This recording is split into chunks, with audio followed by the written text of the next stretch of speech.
इस कार्यक्रम के पुण्यार्जक हैं नमिनाथ युवा मंडल शहडोल।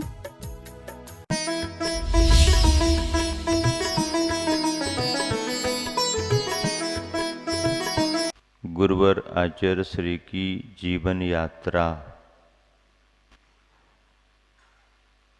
निरंतर आगे बढ़ रही है।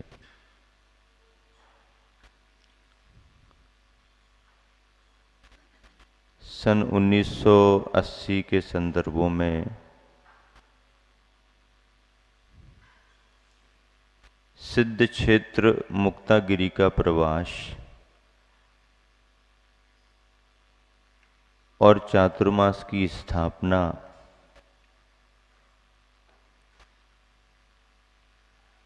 महाराष्ट्र प्रांत के निवासियों के लिए एक अजरज की बात थी, क्योंकि पहली बात तो ये कि इतना लंबा विहार करके गुरुवर क्षेत्र पर पहुंचे, और दूसरी बात क्षेत्र पर ऐसी कोई तैयारियां नहीं थी।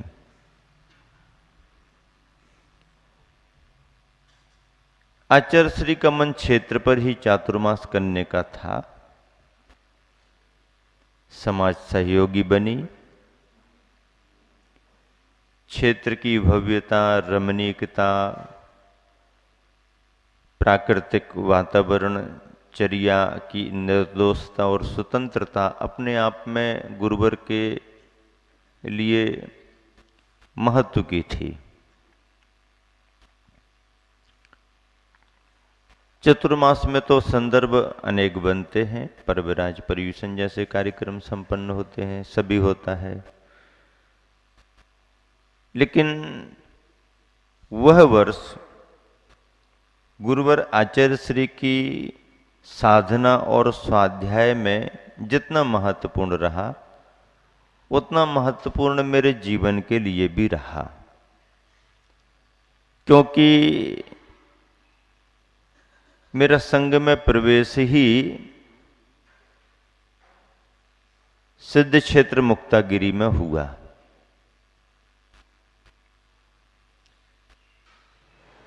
पर्यूषण के पावन प्रसंग पर, तप धर्म के दिन मैंने केशलुंच भी किया ब्रह्मचारी अवस्था में,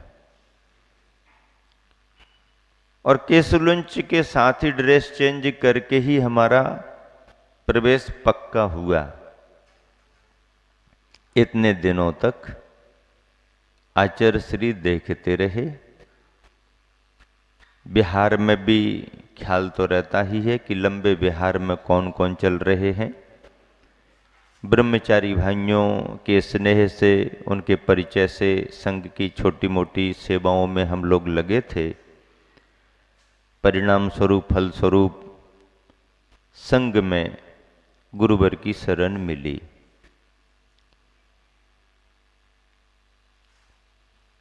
चतुर्मास में एक दो ब्रह्मचारी और आए, वो भी सम्मिलित हुए। निर्धारित समय पर गुरुवर आचार्य श्री ने स्वाध्याय प्रारंभ कराया, और प्रारंभिक स्वाध्याय के लिए कहें प्राइमरी के विद्यार्थियों के लिए तो संघ के महाराज जियों को ही जिम्मेदारी सौंप देते हैं, और हम लोगों का सौभाग्य कि गुरुवर के आशीर्वाद से, उनके निर्देश से मुनि श्री समय सागर जी महाराज जी ने हम लोगों का अध्ययन कराना शुरू किया। रत्न करंडक श्रावकाचार्य के श्लोकों का उच्चारण, तत्वार्थ सूत्र के सूत्रों का पाठ और छोटा छोटा सामान्य से अर्थ। महाराज जी तो बहुत कुछ बता सकते थे, लेकिन समझने वालों की भी उतनी योग्यता तो हो। तो प्रारंभिक विद्यार्थी के रूप में उच्चारण कराना, इस अध्याय का क्या भाव है, सूत्र कैसे हैं, कितने हैं, किस रूप में लिखे गए हैं, इत्यादि प्रकार से तत्वार्थ सूत्र की तैयारी हुई। 24 ठाना एक छोटा सा ग्रंथ माना जाता है, पर बातों को समझने के लिए और पकड़ने के लिए अच्छा माध्यम बनता है। उस ग्रंथ का, उस लघु संग्रह पुस्तिका का परिचय भी मिला। उसके पढ़ने के माध्यम से गति, इंद्रिय का योग, वेद कसाय आदि का धार्मिक ज्ञान हुआ। मुझे तो वो प्रसन्नता इस रूप में भी हुई कि जब घर में बचपन में 5वीं क्लास में पढ़ते थे, लगभग चौथी की परीक्षा पास करके 5वीं के लिए तैयारी कर रहे थे, तो ननिहाल पक्ष में मुनि बोध सागर जी विराजमान थे। छुट्टियों में वहाँ थे।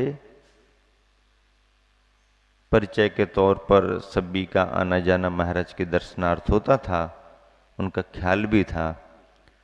तो उन्होंने भी उस समय कुछ प्रेरणा दे करके, कुछ ऐसा समझ करके उस छोटे से गुटके को 24 थाना का जो था वो मुझे दिया और कहा इसको धीरे धीरे पढ़ना और याद कर लेना। वो तो उस समय कम उम्र और धार्मिक ज्ञान उतना नहीं, पर श्रद्धा तो पूरी धर्म के प्रति, मुनिपद के प्रति।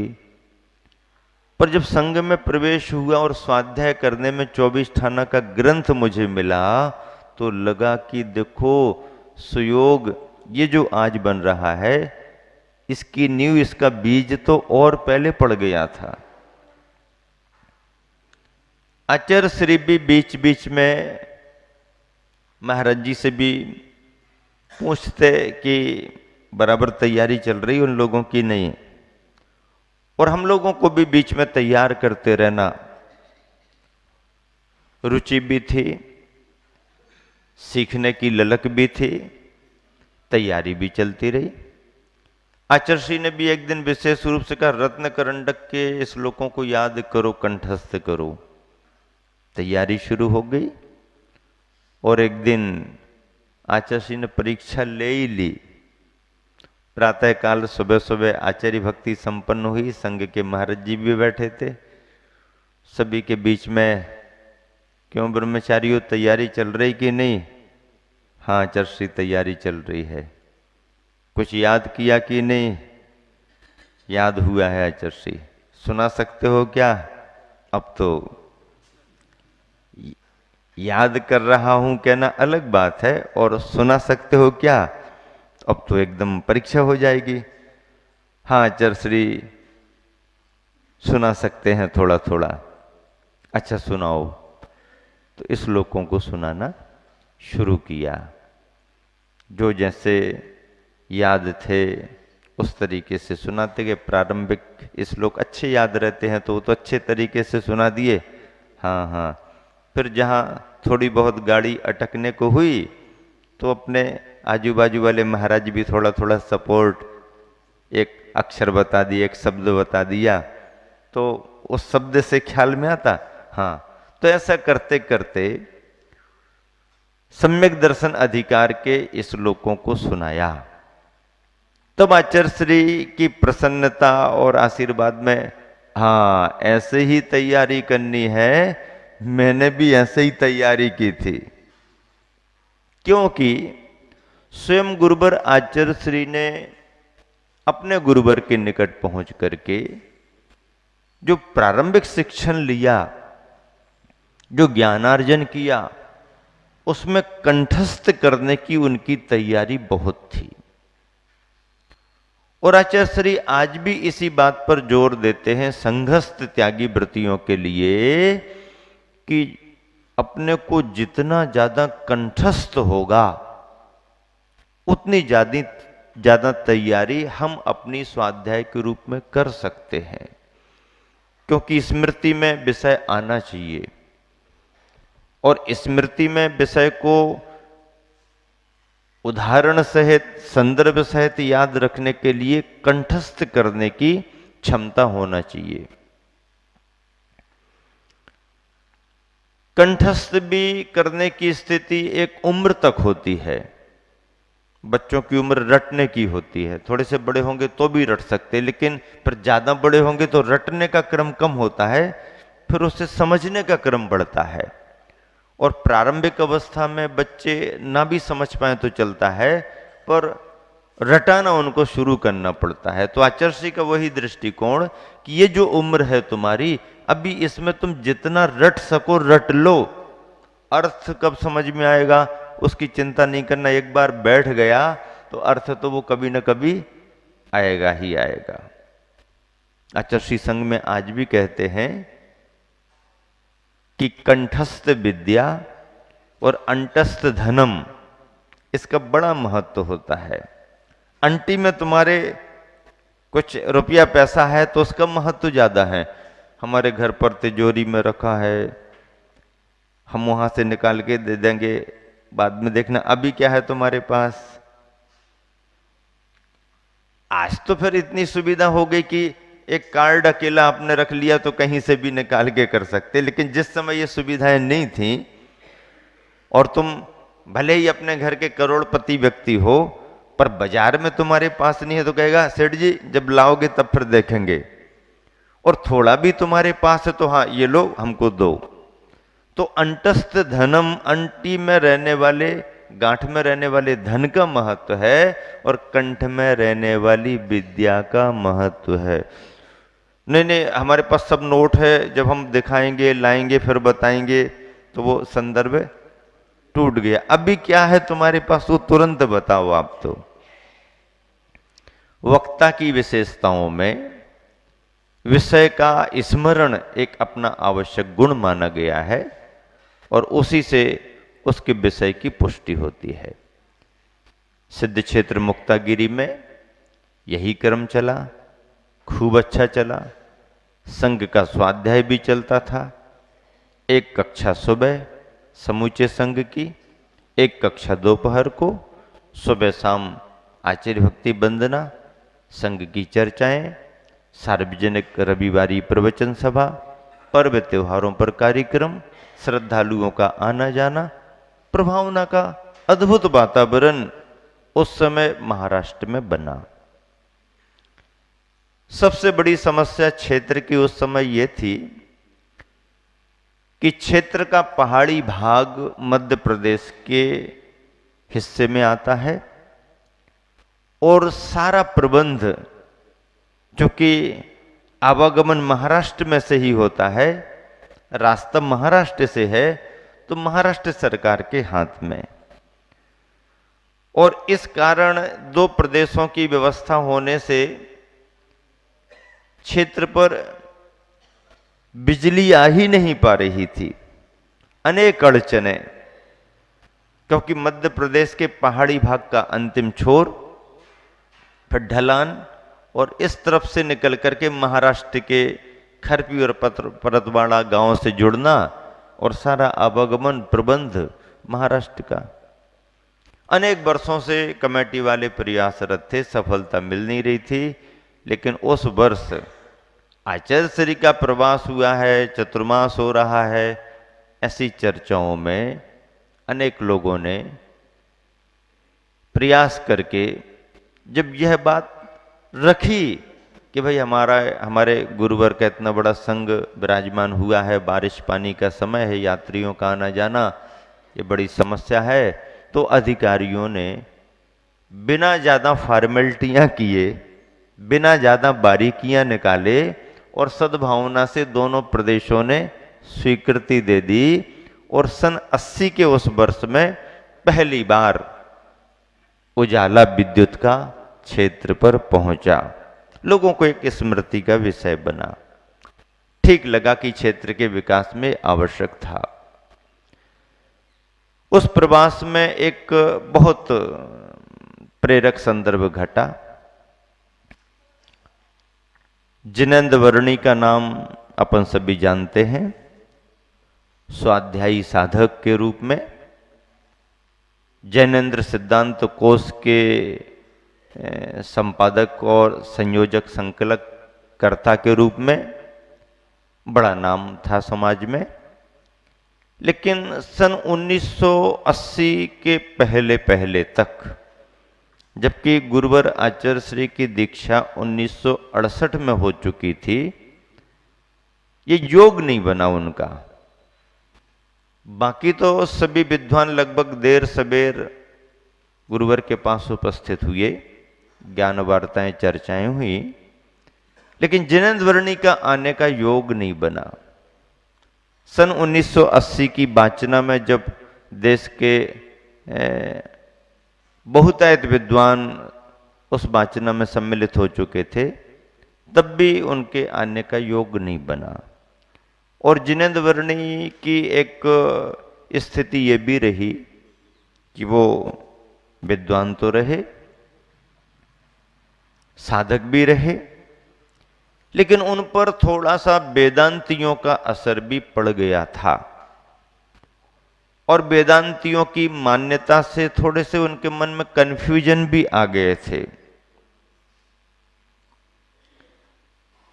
अनेक अन्य मतावलंबी साधकों के साथ रह करके भी उन्होंने चर्चाएं की और बहुत सारा समय साधना में बिताया भी। पर चूंकि पारंपरिक घुट्टी में उनको जैनत्व मिला था,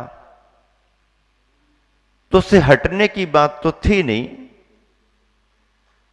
पर ज्ञानी को ज्ञान की बातों में कहां कैसा प्रभाव पड़ जाए ये कुछ कहा नहीं जा सकता। थोड़ा थोड़ा रंग, थोड़ा थोड़ा असर उन पर दिखने लगा।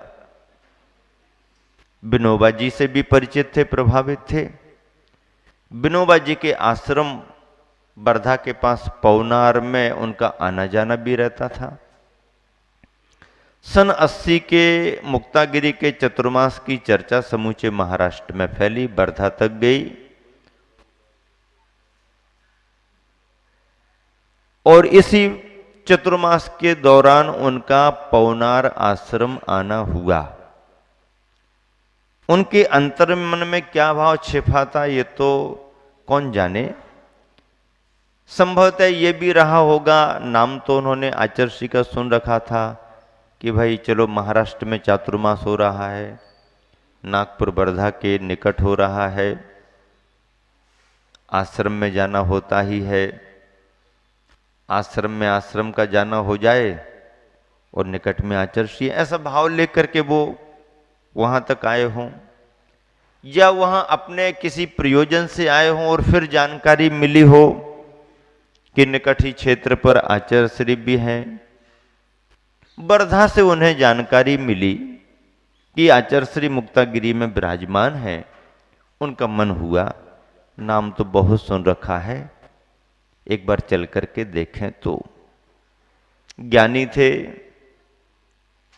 पर मुनि और त्यागियों से लगभग दूर रहा करते थे और ऐसा कोई उनके उस वर्तमान के समय में योग नहीं बना कि वो कोई विशेष रूप से सक्रिय होकर के, प्रयासरत होकर के किसी मुनि संग में जाएं या चर्चाएं करें। दिल्ली में संगीति की बात अलग थी कि दोनों समुदाय के मान्य आचार्य थे, विद्वान थे, वो एक विद्वत समाज के नाते उनका काम था। अलग से आना जाना उनका संगों में नहीं था और वो भी एक अच्छे गुरु की तलाश में थे, ऐसा उन्होंने बाद में भाव प्रकट किया। उनके मन में पवनार आश्रम विनोबा जी के यहाँ पर मन में भाव आया कि वर्धा चलें और वर्धा से मुक्तागिरी।